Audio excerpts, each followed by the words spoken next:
সবাইকে নমস্কার এবং আদাব। আশা করি আপনারা ভালো আছেন। আমি ভালো আছি। মুদ্রা অঙ্কের পার্ট 3। তিনটি মুদ্রা নিক্ষেপ করা হলে নমুনা ক্ষেত্রটি লেখো এবং নমুনা বিন্দুর সংখ্যা কতটি, সবগুলো মাথা ওঠার সম্ভাবনা কত, একটি মাথা ওঠার সম্ভাবনা কত, সবগুলো মাথা না ওঠার সম্ভাবনা কত। ক নম্বর প্রশ্ন হলো, দেখেন, তিনটি মুদ্রার নমুনা ক্ষেত্র।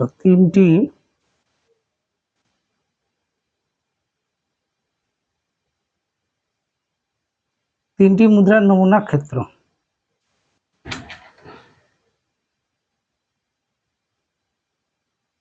তিনটি মুদ্রার নমুনা ক্ষেত্র দেখেন কিভাবে তৈরি করব। H T H S H S S T T S T T, এদিকে একটি মুদ্রা এইচ টি, এখন গুণ করে দেন। H H H H S T S T S S T T T H S T S T T T H T T T H H H H H T H T H H T T T H H T H T T T H T T H T T টি। কয়টি মুদ্রার নমুনা ক্ষেত্র? তিনটি মুদ্রার নমুনা ক্ষেত্র আমরা তৈরি করলাম। ক নাম্বার উত্তর শেষ। মোট ফলাফল হলো 8টি।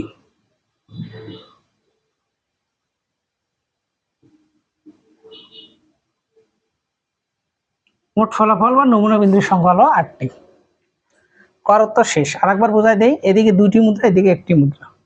তারপরে আমরা এই ফলাফলটা বুঝাইছি। H H H H S T H T H T H H T T T H H T H T T T H T T T, তিনটি আমরা তৈরি করলাম। এখন আমরা কর উত্তর পাইলাম। এখন আমরা খর উত্তরে যাব। খর উত্তরে বলা আছে, দেখেন কি, সবগুলো মাথা ওঠার সম্ভাবনা। এটা লিখবো সবগুলো মাথা ওঠার অনুকূল ফলাফল সংখ্যা।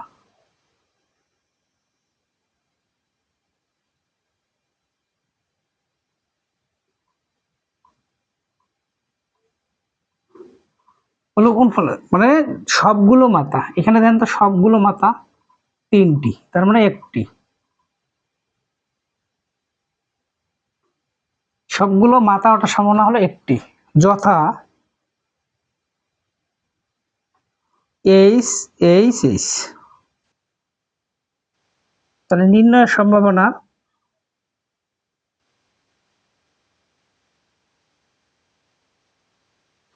অনুকূল ফলাফল সংখ্যা ভাগ মোট ফলাফল সংখ্যা।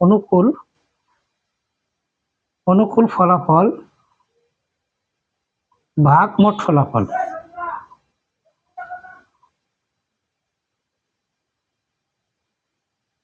বলেন তো, অনুকূল ফলাফল 1, মোট ফলাফল হলো 8। উত্তর শেষ। আর একবার বোঝাই, সবগুলো মাথা দেখেন, সবগুলো মাথা শুধু একটা আছে, এইচ এইচ এইচ। সবগুলো মাথা একটা, এই জন্য একটি লিখছি। আর নির্ণয় সম্ভাবনার অনুকূল ফলাফল ভাগ মোট ফলাফল। মোট ফলাফল হলো 8টি। তাহলে ক আমরা পাইলাম। তাহলে একটি মাথা ওঠার সম্ভাবনা। কয়টি মাথা ওঠার সম্ভাবনা? এখন একটি। আমি গ নাম্বার প্রশ্ন করাবো। একটি মাথা ওঠার সম্ভাবনা। একটি মাথা ওঠার অনুকূল ফলাফল। একটি মাথা ওঠার অনুকূল ফলাফল সংখ্যা হলো 3টি। কয়টি? 3টি। কি কি দেখেন, একটা মাথা দেখেন, এখানে কয়টা মাথা আছে? একটা, এখানে আছে একটা, এখানে আছে একটা, তাহলে 3টি। তাহলে কি কি হবে? অনুকূল, যথা এইচ টি টি,